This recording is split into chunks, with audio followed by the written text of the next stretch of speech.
वाहिगुरू जी की फतेह। अज समों पुंछ निवासी संगतां नूं विशेष तौर पर साहिबे कमाल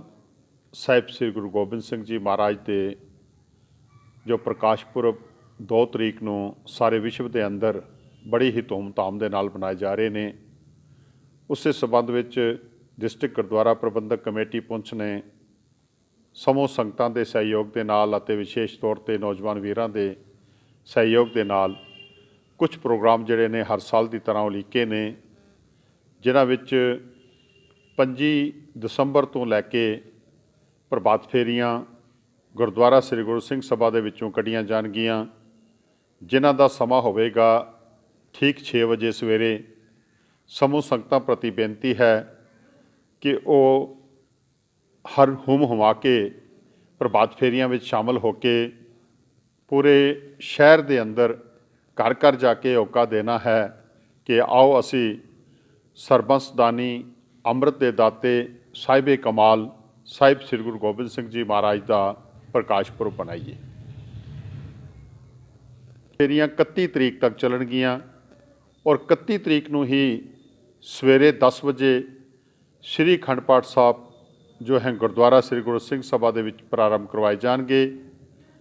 और ठीक 31 तरीक नूं ही ठीक 1 बजे दिन के 1 बजे एक महान नगर कीर्तन हर साल की तरह गुरुद्वारा श्री गुरु सिंह सभा विचों कढ़े जाएंगे, जो अपने ट्रैडिशनल रूट तो होंदा होया जो है वो इस बार फिर स्टेडियम के विच ही जाके कुछ प्रोग्राम उत्थे किए जाएंगे और उस तो बाद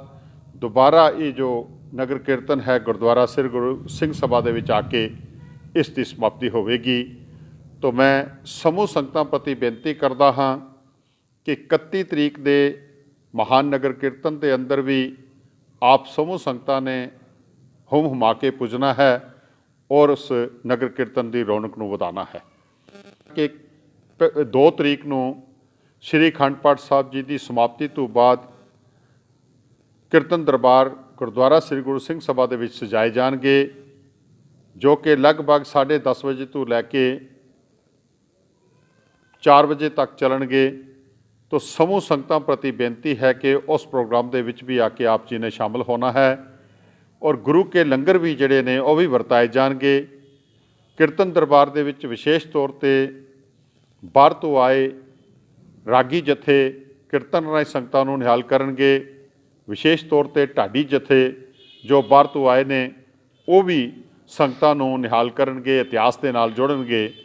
तो आओ असी कोशिश करिए कि साहिबे कमाल साहिब श्री गुरु गोबिंद सिंह जी महाराज सरबंसदानी अमृत के दाते,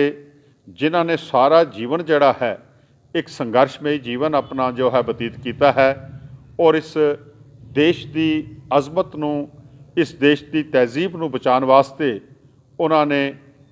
बेमिसाल कुर्बानियां जिहड़ियां ने वो दित्तियां ने और जो स्वरूप अज असी वेख रहे हाँ इस कौम का साबत सूरत दस्तार सिरा ये गुरु गोबिंद सिंह जी महाराज की देन, जिन्हां ने गुरु नानक पातशाह के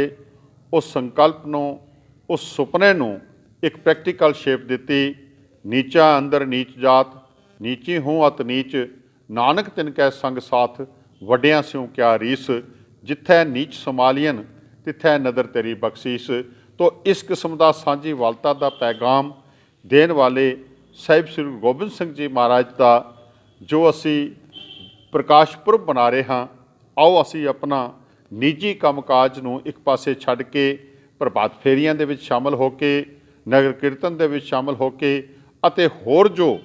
जो प्रोग्राम इस संबंध में आर्गनाइज किए गए ने। वख-वख गुरु घरां दे अंदर भी ये प्रोग्राम जड़े ने लगभग 22 तरीक तो शुरू हो चुके ने और सारे जी प्रोग्राम ने एक पासे असी साहिबे कमाल साहिब श्री गुरु गोबिंद सिंह जी महाराज के साहिबजादियां दे शहीदी पुरब बना रहे हाँ इसे हफ्ते दे विच। तो और उस दे नाल ही 2 तरीक नूं ये गुरु गोबिंद सिंह जी महाराज का प्रकाश पुरब बनाना है। इस संबंध में जो प्रोग्राम डिस्ट्रिक्ट गुरुद्वारा प्रबंधक कमेटी ने संगतां के सामने रखे ने, आस है कि आप जी अपने जो निजी काम ने काज ने उन्होंने एक पासे रखदे होया जिन्होंने अपना सारा सरबंस साडे तो वारिया है, उन्होंने बख्शिश की सी कि इन पुत्रन के शीस ते वार दिए सुतचार, चार मुए तो क्या हुआ जीवत कई हज़ार। ते ये हज़ारां की जो गिनती की सी वो सानू जो है मुख रख के की गई सी। तो आओ असी वो अपना करज़ा जिहड़ा है उसनूं भी उतारीए और हुम हुमा के इन्हां प्रोग्रामां दे विच शामिल होईए। मैं इत्थे